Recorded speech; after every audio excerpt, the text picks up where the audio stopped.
Hello dear students, आइए हम बात करते हैं quantum number and atomic orbital. ठीक है, बात कर चुके हैं पहले ही, फिर फटाफट हम लोग समझते हैं, जानते हैं। हमने बताया था आपको कि मैंने बताया आपको कि न्यूक्लियस है, न्यूक्लियस के अराउंड में एक स्पेसिफिक रीजन है जहाँ पे एक इलेक्ट्रॉन के फाइंडिंग की प्रोबेबिलिटी मैक्सिमम होती है। मतलब एक ऐसा एरिया, एक ऐसा स्पेस जो न्यूक्लियस से एक पार्टिकुलर डिस्टेंस पे, ठीक है, न्यूक्लियस से एक पार्टिकुलर डिस्टेंस पे वो स्पेस जहाँ पे इलेक्ट्रॉन की फाइंडिंग प्रोबेबिलिटी मैक्सिमम होती है उसे एटॉमिक ऑर्बिटल बोलते हैं। और ऐसा नहीं कि वो स्पेस जो ऑर्बिटल है वो मतलब जो जगह है वो उस जगह पे इलेक्ट्रॉन जाके बैठा नहीं रहता है। ठीक है, ये मत सोचिएगा कि इलेक्ट्रॉन वहीं पे जाके बैठा हुआ है। वहाँ पे इलेक्ट्रॉन के फाइंडिंग की प्रोबेबिलिटी मतलब मैक्सिमम चांस है कि इलेक्ट्रॉन हमें उस जगह पे, उस लोकेशन पे मिल जाएगा। ठीक है, तो इलेक्ट्रॉन है क्या वहीं पे है तभी मिलता होगा? नहीं, इलेक्ट्रॉन रैंडम मोशन में होता है। इलेक्ट्रॉन क्या होता है? रैंडम मोशन में काफ़ी तेजी में घूमते रहता है, लेकिन ज़्यादातर समय वो उस पोजीशन पे, उस लोकेशन पे व्यतीत करेगा। ठीक है, मैक्सिमम टाइम वो उसी लोकेशन पे हमें मिल पाएगा, इसलिए हम लोग बोलते हैं उसको probability of finding of electron at that position. ठीक है, तो वो लोकेशन, वो पोजीशन जहाँ पे इलेक्ट्रॉन की फाइंडिंग की प्रोबेबिलिटी मैक्सिमम होती है, ऐसा नहीं कि वहाँ पे जाके बैठा है इलेक्ट्रॉन, ये दिमाग में नहीं रखिएगा। ठीक है, रैंडम मोशन में है इलेक्ट्रॉन, ठीक है, उस पोजीशन पे, उस लोकेशन पे इलेक्ट्रॉन के मिलने का चांस बहुत ज़्यादा रहेगा जब वो रैंडम मोशन में है। जैसे कि आप अगर मान लीजिए कि स्कूल में रहते हैं, घर में रहते हैं या कोचिंग में रहते हैं, तो आप रैंडम मोशन में मैक्सिमम चांस कहाँ आपके मिलने का है, अगर हम सोचें कहाँ मिल सकता है, ठीक है, तो वो आप जहाँ सबसे ज़्यादा टाइम अपना एक्सपेंड कर रहे हैं। ठीक है, समझ रहे बात को? वही चीज़ हो गया यहाँ पे इलेक्ट्रॉन के साथ में भी। ठीक है, तो 90% चांस होता है जिस लोकेशन पे मिलने का, लगभग उससे हम लोग बोल रहे हैं क्या? Atomic orbital. ठीक है, एटॉमिक ऑर्बिटल वो रीजन हो गया, वो स्पेस हो गया जहाँ पे इलेक्ट्रॉन की फाइंडिंग प्रोबेबिलिटी मैक्सिमम होती है। ठीक है, अब बात हो रही है क्या कि न्यूक्लियस के अराउंड वो रीजन काफ़ी सारे होते हैं एक पार्टिकुलर डिस्टेंस पे, मतलब एक डिस्टेंस पे हमें मिलेगा, फिर उसके बाद नहीं मिलेगा, फिर एक डिस्टेंस पर मिलेगा। तो ये जो रीजन हुआ करता है जहाँ पे ऐसे ऐसे एटॉमिक ऑर्बिटल्स होते हैं, उन रीजन को हमने कहा था सेल। ठीक है, तो फटाफट जान लीजिए, सेल जान चुके हैं पहले भी। ठीक है, इस सेल जो होता है, ये सेल कौन कौन से नाम दिए गए? K shell, L, M, N, O and P, Q, R, इस तरह से नाम दिया गया। ठीक है, और मैंने बताया आपको कि हर एक सेल में अब इलेक्ट्रॉन को एनर्जी लेवल के अकॉर्डिंग, मतलब सेल तो एनर्जी लेवल है ही, उस सेल में भी अब उसके एंगुलर मोमेंटम को लेके दूसरी एनर्जी को डिफाइन करते हैं हम लोग। एंगुलर मोमेंटम को लेके भी उसकी एनर्जी को डिफाइन की जाती है। ठीक है, तो एंगुलर मोमेंटम को लेके फिर से सेल को भी कैटेगराइज किया गया सब सेल में। ठीक है, ग्रुप किया गया सब सेल में, और जो सेल का नंबर होगा, इसे नंबर दिया गया जिसको बोलते हैं हम लोग क्या? Principal quantum number. क्या बोलते हैं? Principal quantum number. तो सेल के लिए एक नंबर दिया गया, इसको हम लोग एन सिंबल दिए। ठीक है, इससे बोले प्रिंसिपल क्वांटम नंबर, और एन का वैल्यू के सेल के लिए 1, एल के लिए 2, एम के लिए 3 एंड सो ऑन 4, 5, 6, क्यू के लिए 7। ठीक है, इस तरह से हुआ करेगा। ठीक है, अब बात हो रही है क्या कि हर एक सेल में ऑर्बिटल, एटॉमिक ऑर्बिटल जो होते हैं वो अगर स्लाइटली डिफरेंट एनर्जी के हों, ठीक है, पहला को छोड़ के बाकी सब में होगा, पहला वाले में सिर्फ एक ही होता है, तो उसे हम लोग ग्रुप करते हैं और नाम देते हैं सब सेल। क्या बोलते हैं? सब सेल। पहला वाला में नंबर ऑफ सब सेल जो होगा, वो जो सेल का नंबर होगा उतना ही नंबर में सब सेल होगा। ठीक है, ध्यान रखिएगा इसको, सेल का जो नंबर दिया गया है, ओके, ये नंबर सेल का स्टेट है, पहला, दूसरा, तीसरा लेवल है ये। ठीक है, उसके अकॉर्डिंग नंबर दिए, और जो नंबर है सेल का उतना ही नंबर में सब सेल होगा। जैसे कि पहला वाला का सेल नंबर 1 है, के सेल, तो इसमें नंबर ऑफ सब सेल 1 ही है। ठीक है, और उस सब सेल को भी नंबरिंग दिया गया, सब सेल को नंबरिंग जो दिया गया उसे हम लोग एल से दिखाते हैं। ये एंगुलर मोमेंटम को बता रहा होता है, जिसको बोलते हैं एजीमुथल क्वांटम नंबर या सब्सिडियरी क्वांटम नंबर। ठीक है, क्या बोलते हैं? सब्सिडियरी क्वांटम नंबर या एजीमुथल क्वांटम नंबर। ठीक है, एंगुलर मोमेंटम क्वांटम नंबर। ठीक है, ये एंगुलर मोमेंटम को दिखा रहा है। इसका वैल्यू 0 से स्टार्ट करते हैं, इसका एल के लिए जो वैल्यू देते हैं, न्यूमेरिकल वैल्यू, वो 0 से देते हैं। ठीक है, 0, ये 0 हो गया। के लिए एक ही सब सेल, एल के लिए अगर बात करेंगे तो ऐसे ऐसे 2 सब सेल होंगे। ठीक है, 0 एंड 1, एन में 3 सब सेल होगा, 0, 1, 2, इस तरह से सब सेल को नंबरिंग दिया गया। ठीक है, नाम भी दिया गया है। ठीक है, नाम क्या दिया गया है तो आपको पहले बताया है मैंने कि सब सेल का नेमिंग जो दिया गया, जो पहला वाला सेल था उसके लिए एस, दूसरे वाले सेल के लिए एस और पी। ठीक है, तीसरे वाले सेल के लिए S, P and D. Okay, तो जो सबसेल आ गए, जैसे पहला वाला में एस सबसेल आया, तो वो एस सबसेल बाकी सब में होगा। मतलब इस तरह का जो ओरिएंटेशन होगा इलेक्ट्रॉन का, क्योंकि एंगुलर मोमेंटम बता रहा होता है, ठीक है, तो इस तरह का ओरिएंटेशन बाकी सारे सेल में। अब अगर दूसरे वाले में पी आ गया, पहले वाले में नहीं है, दूसरे वाले में आ गया पी, तो ये एस और पी, तो एस पी अब बाकी सब में, मतलब एस तो सब में है ही, अब पी वाले भी बाकी सब में। तीसरे वाले में डी आया, तो तीसरे के बाद जितने भी सेल हैं उन सब में ये डी सब सेल होगा। मतलब इस तरह का ओरिएंटेशन, इस तरह का एंगुलर मोमेंटम शो करने वाले इलेक्ट्रॉन्स बाकी सारे हायर सेल में होंगे, हायर एनर्जी लेवल में होंगे। ठीक है, समझ गए। तो जो एटॉमिक ऑर्बिटल में देखिए, तो उसी तरह से 1 2 3 और यहाँ पे फोर्थ नंबर, तो फोर्थ सेल में, फोर्थ एनर्जी लेवल में 4 इस तरह के ग्रुपिंग होंगे, सब सेल होंगे। ठीक है, 4 सब सेल जिसका नंबरिंग देंगे एज ए मतलब क्वांटम नंबर 0 1 2 3, 4 सब सेल हो गए। ठीक है, नाम दिया गया S P D and F. अब देखो मैंने अभी क्या कहा कि सब में एस अगर पहला में है तो बाकी सब में भी एस है, तो ये डिस्टिंग्विश कैसे करेंगे? तो नाम के पहले, मतलब जो इसका सिंबल है उसके पहले उसका क्या बोलते हैं, सेल नंबर या एनर्जी लेवल का नंबर पुट कर देते हैं। तो ये डिस्टिंग्विश रहता है कि पहला का एस है, ये दूसरे का एस है, ये तीसरे एनर्जी लेवल का एस है, ये चौथे एनर्जी लेवल का एस है। तो इस तरह से नंबरिंग दिया जाता है। ठीक है, तो सब सेल के आगे अगर उसके सेल का नंबर लगा दिया जाए, ठीक है, एनर्जी लेवल का नंबर लगा देंगे, तो ये डिस्टिंग्विश हो जाएगा कि वो किस एनर्जी लेवल का सबसेल है।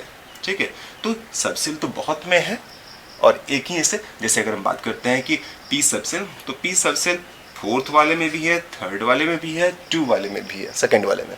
तो किसका पी, ठीक है, मैंने पी सबसेल किसका, तो सब में ओरिएंटेशन भी एक ही जैसा, सब में एक सा शेप जो होगा एंगुलर मोमेंटम का शेप। तो ये एंगुलर मोमेंटम जो शो कर रहा है इलेक्ट्रॉन, उसका शेप हम निकालते हैं, शेप समझेंगे इसके आगे क्लास में। ठीक है, ये डंबल शेप का होता है, नेक्स्ट क्लास में जानेंगे। तो ये डंबल शेप है, तो सब में डंबल ही होगा, सेकंड में हो चाहे थर्ड में हो चाहे फोर्थ में हो, डंबल शेप है तो डंबल शेप ही होगा। ठीक है, एस वाला स्फेरिकल शेप के होता है, तो सब में स्फेरिकल ही होगा।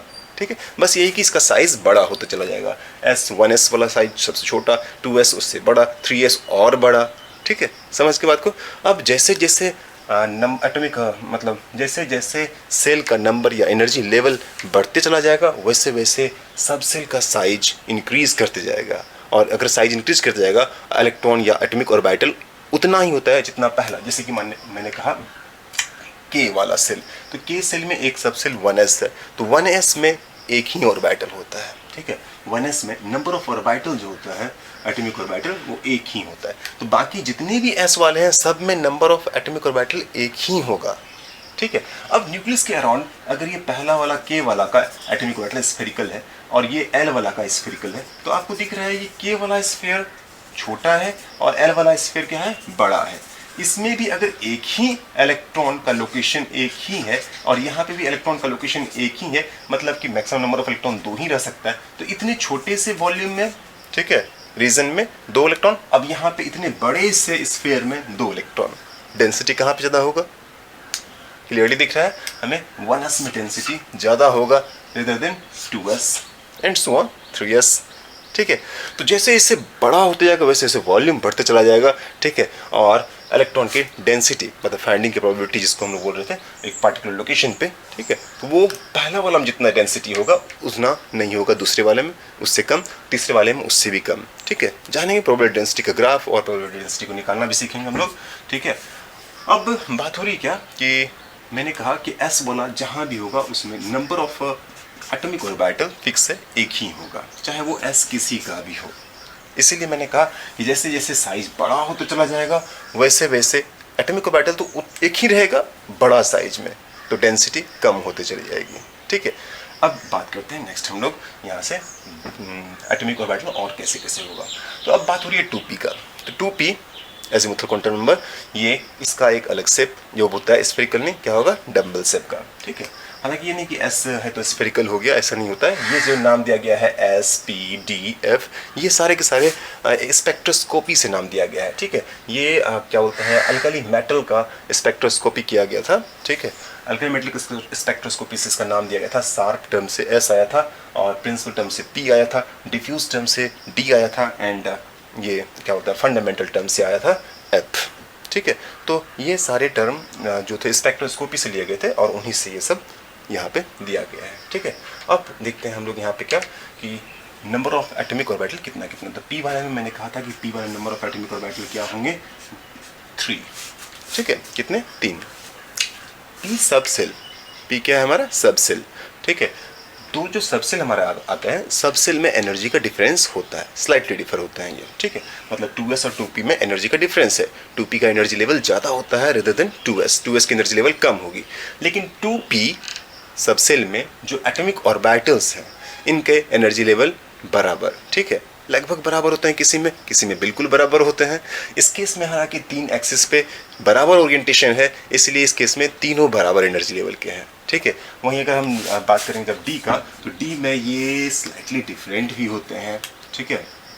ये बराबर एक्जैक्टली बराबर नहीं हो पाते हैं क्योंकि सारे के सारे वेक्टर कंपोनेंट्स जो होते हैं एंगुलर मोमेंटम के, एक्चुअल में ये जो मैंने बताया अभी आपको एटॉमिक ऑर्बिटल जिसे हम लोग बोल रहे हैं, ये एंगुलर मोमेंटम क्वांटम नंबर, और ये हमारा जो है ये बोलते हैं मैग्नेटिक क्वांटम नंबर। तो ये मैग्नेटिक क्वांटम नंबर, ठीक है, जिसको हम लोग बोल रहे हैं, एक्चुअल में ये मैग्नेटिक क्वांटम नंबर जो होता है ये एंगुलर मोमेंटम क्वांटम नंबर का वेक्टर कंपोनेंट है, ठीक है। मतलब जैसे कि मैंने कहा कि पी वाले का शेप होता है क्या, डम्बल। तो डम्बल का 3 कंपोनेंट, एक एक्स में, एक वाई में और एक जेड में, ठीक है। इसको हम लोग एक 3D क्या होता है रिप्रेजेंटेशन में देख पाएंगे एक वीडियो में, तो आपको समझ में आएगा, ठीक है, समझेंगे इसको, ठीक है। तो देखिए मैंने कहा भी का कि ये जो हमारा है पी वाला, इसका मैंने कहा कि 3 कंपोनेंट, ठीक है। कौन कौन से 3 कंपोनेंट? तो एक कंपोनेंट हमारा हो गया पी एक्स, दूसरा पी वाई, तीसरा पी जेड, ठीक है। जिस एटॉमिक जिस सेल का है वो सेल का नंबर 2px, 2py, 2pz इस तरह से दे दिया करते हैं, समझ गए। अब उसी तरह से यहाँ पे एस स्फेरिकल में कोई डायरेक्शन, मतलब कोई भी स्पेसिफिक ओरिएंटेशन नहीं देंगे कि एक्स एक्सिस में एक, वाई एक्सिस में एक, जेड एक्सिस में, इसके कंपोनेंट वेक्टर कंपोनेंट नहीं आएंगे। पी वाले में फिर से वेक्टर कंपोनेंट, तो 3px, 3py, 3pz इस तरह से नाम दिया जाता है एटॉमिक ऑर्बिटल के। डी वाले में भी कंपोनेंट होंगे, तो डी वाले के 5 इस तरह के ओरिएंटेशन होते हैं। अब 5 ओरिएंटेशन में कैसे वेक्टर कंपोनेंट, हम लोग तो एक्स वाई जेड 3 ही एक्सिस जानते हैं, फिर इसमें कैसे होगा? तो इसमें जो इलेक्ट्रॉन्स होते हैं वो प्लेनर फॉर्म में हुआ करेगा, प्लेनर फॉर्म में, ठीक है। इलेक्ट्रॉन का ओरिएंटेशन मतलब क्लाउड्स जो होते हैं, हालांकि ये 3D स्ट्रक्चर नहीं है, ऐसा नहीं कि प्लेन है, समझेंगे जब स्ट्रक्चर को समझेंगे, ठीक है। प्लेनर की बात हुई थी ऑर्बिट में, ऑर्बिट दिया गया था एक प्लेनर स्ट्रक्चर, लेकिन ऐसा नहीं होता है कि इलेक्ट्रॉन किसी एक पार्टिकुलर प्लेन में ही घूमे, ऐसा नहीं, ये तो 3D स्ट्रक्चर है, ठीक है। इलेक्ट्रॉन 3 डायमेंशनल रैंडम मोशन में है, ठीक है। जहाँ था मैक्सिमम प्रोबेबिलिटी जहाँ पे फाइंडिंग की है उन सारे पॉइंट्स को हम लोग एज्यूम करते हैं और सारे पॉइंट्स को डॉट के फॉर्म में दिखाते हैं, जो समझेंगे आगे, ठीक है, स्ट्रक्चर में, क्लाउड में। अब यहाँ समझिए फिर से, मैंने कहा 2s 3s एक ऑर्बिटल, p जैसे आया 3 एटॉमिक ऑर्बिटल, d अगर आएगा 5 एटॉमिक ऑर्बिटल, 8 नंबर में बढ़ते हैं ये, 1 3 5। उसी तरह से यहाँ पे भी 1, फिर इसमें 3, फिर इसमें 5, और अगर f आएगा तो कितना हो जाएगा 1 3 5, f के लिए यस 7, ठीक है। f के लिए कितना हो जाएगा 7, ओके। तो 1 2 3 4 5, 1 2 3 4 5 6 7, ठीक है। तो 7 एटॉमिक ऑर्बिटल हो जाएंगे f के लिए, समझ गए। अब मैंने कहा इसके लिए भी कंपोनेंट कैसे लिखा जाएगा, 3 ही एक्सिस x y z, फिर कंपोनेंट बाकी कैसे होगा, तो इसके लिए dxy dxz, दिख रहा है आपको 2 एक्सिस लिया गया है, मतलब प्लेनर फॉर्म में होगा। तो ये प्लेनर फॉर्म में कैसे होगा, ये हम लोग जब सेक पढ़ेंगे किसका, एजिमुथल क्वांटम नंबर का, मतलब सबसेल का, तब समझ में आएगा। सबसेल के बाद उसके अलग अलग एटॉमिक ऑर्बिटल का, तो हर एक एटॉमिक ऑर्बिटल का जब शेप पढ़ेंगे, मतलब px का शेप, py का शेप, pz का शेप, तीनों एक ही होता है, ठीक है, डम्बल का ही।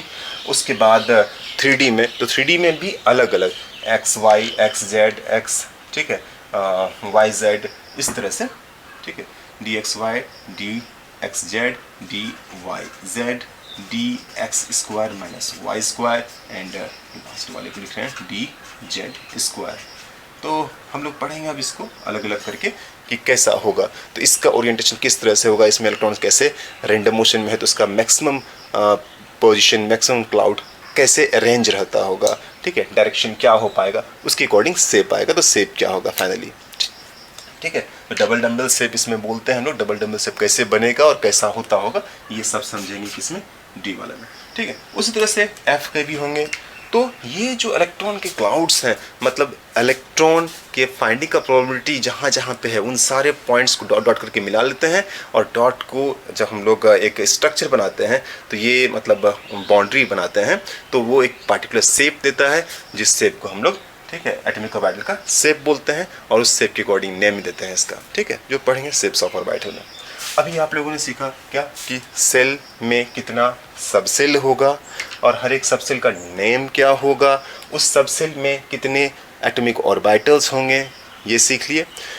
अब एटॉमिक ऑर्बिटल ये जो आया, इसको नेमिंग करते हैं कि कौन सा एटॉमिक ऑर्बिटल, पहला, दूसरा, तीसरा, तो क्या 1 2 3 या 1 2 3 4 5 कैसे दिया जाएगा। तो एटॉमिक ऑर्बिटल का, ठीक है, नेमिंग दिया जाएगा, जिसको बोलते हैं हम लोग मैग्नेटिक क्वांटम नंबर। क्या बोलते हैं? मैग्नेटिक क्वांटम नंबर, ml से इसको रिप्रेजेंट करते हैं, ठीक है। एंगुलर मोमेंटम वेक्टर कंपोनेंट भी इसको बोलते हैं। क्या बोलेंगे? एंगुलर मोमेंटम वेक्टर कंपोनेंट, मतलब ये एंगुलर मोमेंटम क्वांटम नंबर है, ये एंगुलर मोमेंटम का वेक्टर कंपोनेंट है, ठीक है, मैग्नेटिक क्वांटम नंबर। तो मैग्नेटिक क्वांटम नंबर एक्चुअल में क्या है? एंगुलर मोमेंटम का वेक्टर कंपोनेंट, ठीक है। अब बात हो रही है इसका नंबरिंग कैसे करेंगे, तो इसका नंबरिंग करते हैं -L2 + L। -L2 + L मतलब L का जो वैल्यू आपने लिखा, जैसे यहाँ पे 0 लिखा है L का वैल्यू, ठीक है, यहाँ पे 0, तो 0 है तो -0 से +0, मतलब ये हो गया 0, -0 से +0 0। अब यहाँ समझिए, जैसे यहाँ पे L का वैल्यू है 1, ओके, L का वैल्यू आपने दिया है 1, ठीक है, जिसको P सबसेल बोला गया है, तो L का वैल्यू 1 है तो -1 से +1, ठीक है, क्या दिया जाएगा? -1 से +1, तो -1 0 +1, बिल्कुल नंबरिंग सिस्टम जैसे हम लोग मैथ्स में करते हैं वैसे ही होगा, ठीक है। और इसी तरह से इसके लिए 0, ये -1 0 +1, और अब यहाँ है हमारा सबसेल D, ठीक है, तो D सबसेल के लिए L का वैल्यू है 2, तो -L2 + L, तो -2 से +2 तक लिखेंगे इसको, -2 -1 0 +1 एंड +2। तो ये सारे एटॉमिक ऑर्बिटल का नंबरिंग हो गया, -2 एटॉमिक ऑर्बिटल, -1 एटॉमिक ऑर्बिटल। तो एक पार्टिकुलर एटॉमिक ऑर्बिटल, अब देखिए 0 एटॉमिक ऑर्बिटल D में भी है, 0 वाला P में भी है, 0 वाला S में भी है, तीनों में 0 एटॉमिक ऑर्बिटल लिखा गया है। लेकिन वो एटॉमिक ऑर्बिटल किसके हैं? तो अगर एटॉमिक ऑर्बिटल का वैल्यू, ठीक है, न्यूमेरिकल वैल्यू, मतलब एटॉमिक ऑर्बिटल मतलब ml, तो ml का वैल्यू अगर 0 दिया गया है तो 0 ml का वैल्यू, ठीक है, S का भी है, P का भी है, D का भी है, तो किसका होगा वो? S का है कि D का है कि P का है? तो ये बताएगा कौन? इस सबसेल के लिए जो L का वैल्यू है। तो L का वैल्यू अगर वो 0 एटॉमिक ऑर्बिटल जो नंबरिंग दिया गया है वो अगर P सबसेल का होगा, तो P सबसेल के लिए L का वैल्यू कितना है? 1, तो L का वैल्यू लिखेंगे 1। अब ये L का वैल्यू 1 2 में भी है, 3 में भी है, 4 में भी है, तो ये L का वैल्यू जो 1 लिखा गया मतलब P सबसेल, वो P सबसेल किस सेल का है? दूसरे सेल का, पहला तो नहीं होगा, दूसरे सेल का है कि तीसरे सेल का है कि चौथे सेल का है? तो इसको अब लिखने के लिए हम लिखते हैं सेल का नंबर, जिसको बोलते हैं N। क्या बोलते हैं? N। N का वैल्यू, अगर मैं तीसरे सेल का बात कर रहा हूँ, तो तीसरे सेल के लिए अगर बात कर रहा हूँ, तीसरे सेल के N का वैल्यू कितना हो जाएगा? 3। इस तरह से सेल नंबर, सबसेल नंबर और मैग्नेटिक क्वांटम नंबर, ठीक है, इन तीनों से मतलब ऑर्बिट का नंबर से हम लोग पता कर पाते हैं इलेक्ट्रॉन एग्जैक्टली किस लोकेशन पे किसका बात कर रहे हैं, कौन सा लोकेशन को ऑक्युपाई कर रहा है। तो इलेक्ट्रॉन का एग्जैक्ट लोकेशन, ठीक है, इलेक्ट्रॉन का एग्जैक्ट एनर्जी लेवल कौन सा है, किस एनर्जी लेवल की बात कर रहे हैं, या कोई इलेक्ट्रॉन किस एनर्जी लेवल को ऑक्युपाई कर रहा है, उसे पता करने के लिए हमें यही 3 नंबर चाहिए। कौन कौन सा? एक प्रिंसिपल क्वांटम नंबर n, जो बताएगा कि वो किस सेल या किस एनर्जी लेवल का है इलेक्ट्रॉन। दूसरा एजीमुथल क्वांटम नंबर, जिसको बोलते हैं l, जो बताएगा उस सेल में कौन से सबसेल में इलेक्ट्रॉन है, ठीक है।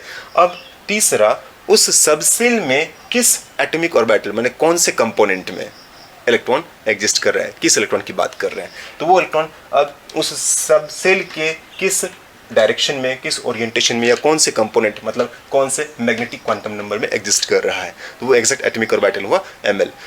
तो 3 प्रिंसिपल क्वांटम नंबर, ठीक है, एजीमुथल क्वांटम नंबर और मैग्नेटिक मोमेंट क्वांटम नंबर, इन 3 से हम बता पाएंगे एग्जैक्ट लोकेशन किसका? एटॉमिक ऑर्बिटल का, ठीक है। अब उस एटॉमिक ऑर्बिटल में नंबर ऑफ इलेक्ट्रॉन जो होगा, उस एटॉमिक ऑर्बिटल में नंबर ऑफ इलेक्ट्रॉन मैक्सिमम जो रह पाएगा वो रह पाता है 2, ठीक है। इसमें 2 इलेक्ट्रॉन रह पाता है और वो 2 इलेक्ट्रॉन अपोजिट स्पिन में रहता है, ठीक है।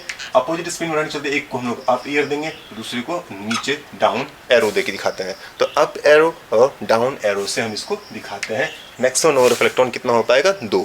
अब ये जो 2 इलेक्ट्रॉन एक एटॉमिक ऑर्बिटल में है, इन दोनों इलेक्ट्रॉन के लिए N, L, ML इन तीनों का वैल्यू एक ही होगा, मतलब लोकेशन एक ही होगा। तो एक ही लोकेशन, एक ही एनर्जी लेवल को, सेम एनर्जी लेवल को 2 इलेक्ट्रॉन होल्ड कर पाता है। फिर दोनों में डिफरेंस क्या होगा? दोनों में डिफरेंस होता है उसके स्पिन का, ठीक है, जो चौथा क्वांटम नंबर बन के आ रहा है हमारे पास, जिसको बोलते हैं स्पिन क्वांटम नंबर, ठीक है। तो हम लोग सीखेंगे वो स्पिन क्वांटम नंबर या स्पिन मैग्नेटिक क्वांटम नंबर, ठीक है। स्पिन मैग्नेटिक क्वांटम नंबर बताएगा कि वो कौन से स्पिन का है, क्लॉकवाइज, एंटी क्लॉकवाइज, 2 तरह के स्पिन देते हैं। हर एक पार्टिकल के लिए होता है ये, मतलब बोसॉन के लिए भी होता है, मतलब फोटोन वगैरह जो होता है उसके लिए भी होता है, और इलेक्ट्रॉन के लिए मतलब फर्मियोन्स होते हैं, इलेक्ट्रॉन प्रोटॉन, इन लोगों के लिए भी होता है, ठीक है। फर्क इतना है कि बोसॉन के लिए इसका वैल्यू 1 लिखा जाता है, इलेक्ट्रॉन के लिए हाफ, ठीक है, और बाकी जो फर्मियोन होते हैं उनके लिए भी लिखा जाता है, मतलब ऑड में ही हाफ लिखा जाता है। ऑड हाफ मतलब 3/2, 5/2, इस तरह से ऑड नंबर का, ठीक है।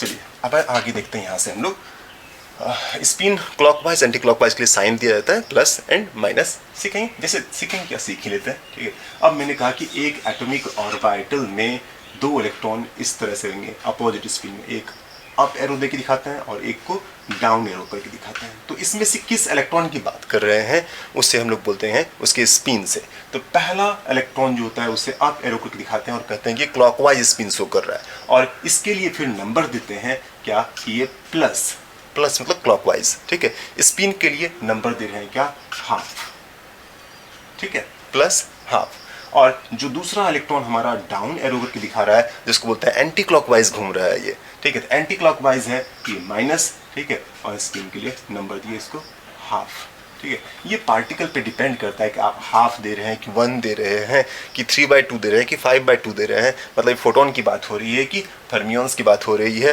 ठीक है। और फर्मियोन में इलेक्ट्रॉन का बात हो रहा है कि प्रोटॉन का बात हो रहा है कि न्यूट्रॉन का बात हो रहा है, क्योंकि सारे पार्टिकल का अपना एक्सियल रोटेशन होता है, ठीक है। चलिए, तो ये हम समझे, ये जो नंबरिंग दिया गया बस ये 2 ही नंबर है, plus half minus half electron के लिए, ठीक है, जिसको बोलते हैं हम लोग क्या, स्पिन मैग्नेटिक क्वांटम नंबर या स्पिन क्वांटम नंबर, ठीक है। और इससे हम दिखाते हैं MS, मतलब मैग्नेटिक स्पिन, ठीक है, इसलिए बोले स्पिन मैग्नेटिक क्वांटम नंबर, इसलिए M से सिंबल दिए। और ये हमारा क्या चीज़ है, एंगुलर मोमेंटम, इसलिए L यहाँ पे दिया गया का, ठीक है, कंपोनेंट, वेक्टर कंपोनेंट। तो मैग्नेटिक क्वांटम नंबर बोलते हैं इसको, है ये एंगुलर मोमेंटम का वेक्टर कंपोनेंट, ठीक है। ठीक है, मैग्नेटिक फील्ड में जाने के बाद ये क्लियर हो पाता है, इसीलिए इसका नाम दिया गया मैग्नेटिक, ठीक है। अब यहाँ पे समझ गए इस चीज को, ठीक है। ये हुआ हमारा चौथा क्वांटम नंबर। अपने पास 4 क्वांटम नंबर है, ठीक है। Principal quantum number, N azimuthal quantum number, ठीक है, या सब्सिडियरी क्वांटम नंबर या एंगुलर मोमेंटम क्वांटम नंबर, ठीक है। L magnetic quantum number, magnetic quantum number, या इसको मैंने कहा कि angular momentum vector component quantum number, ठीक है। तो एंगुलर मोमेंटम का वेक्टर कंपोनेंट क्वांटम नंबर, और ये हो गया हमारा स्पिन क्वांटम नंबर या स्पिन मैग्नेटिक क्वांटम नंबर, ठीक है, स्पिन क्वांटम नंबर या स्पिन मैग्नेटिक क्वांटम नंबर, ठीक है। तो 4 क्वांटम नंबर है, प्रिंसिपल क्वांटम नंबर, ठीक है, azimuthal quantum number, magnetic quantum number, spin quantum number, ठीक है। इन 4 से इलेक्ट्रॉन के बारे में पता कर पाते हैं, लोकेशन एग्जैक्ट निकाल पाते हैं हम लोग, इलेक्ट्रॉन का पोजीशन कहाँ पे है वो निकाल पाते हैं, और उसमें इलेक्ट्रॉन किस ओरिएंटेशन में है। अब ये ओरिएंटेशन किस तरह से होगा, इलेक्ट्रॉन का फेलिंग कैसे होगा, ठीक है, इलेक्ट्रॉन कैसे भरेगा। इलेक्ट्रॉन सबसे पहले लोअर एनर्जी लेवल को ऑक्युपाई करेगा, उसके बाद हायर एनर्जी लेवल को, उसके बाद उससे हायर एनर्जी लेवल। तो ये एनर्जी लेवल कैसे निकालेंगे अब ये समझते हैं। अगर 1 इलेक्ट्रॉन सिस्टम की बात करते हैं तो 1 इलेक्ट्रॉन सिस्टम में सिर्फ सेल से ही, सेल नंबर ही हमें एनर्जी लेवल बता रहा था, नाम ही था एनर्जी लेवल, ठीक है। तो एनर्जी लेवल सेल के नंबर से पता चल जाता था।